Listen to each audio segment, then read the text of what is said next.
अतिक्रमण हटवा अन्यथा रास्ता रोको. शिवसेना शिंदे गटाच्या बेकायदेशीर कार्यालयांविरोधात आदिवासी संघटनांचा इशारा. तळोदा प्रतिनिधी लोकसेवा न्यूज 24 तास.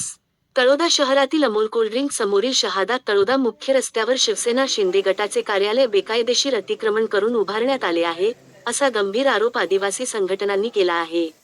संबंधित जागेवर कार्यालय उभे करून ना वाहतूक कोंडी निर्माण केली जात आहे, तर शासकीय नियमांची सर्रास पायमल्ली होत आहे, असेही त्यांनी निदर्शनास आणले आहे.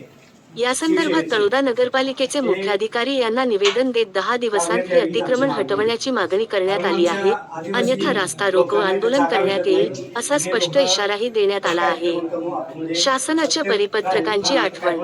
संघटनांनी दिलेल्या निवेदनात महाराष्ट्र शासन महसूल व वन विभागाचे 7 सप्टेंबर 2010 व 2018 चे परिपत्रक संदर्भास दिले असून, शासकीय जमिनीवरील कोणतेही अतिक्रमण निष्कासित करणे, दोषींवर गुन्हे दाखल करणे अनिवार्य आहे, असे स्पष्ट केले आहे.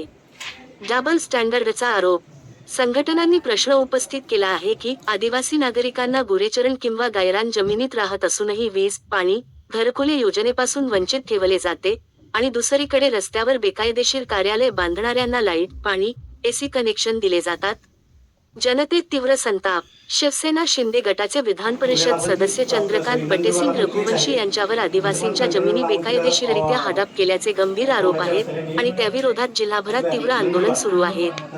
अशातच त्यांच्याच पक्षाचे कार्यालय बेकायदेशीर पद्धतीने रस्त्यावर उभारण्यात आल्यामुळे सामान्य जनतेत तीव्र नाराजीचा सूर आहे. मागणी काय? तळोदा येथील शिवसेना शिंदे गटाचे रस्त्यावरील कार्यालय तत्काळ हटवावे. अतिक्रमण करणाऱ्यांवर कायदेशीर गुन्हे दाखल करावेत. कार्यालय उभारणीस वीज पाणी कोणत्या कागदपत्रांवर देण्यात आले, याची चौकशी करावी.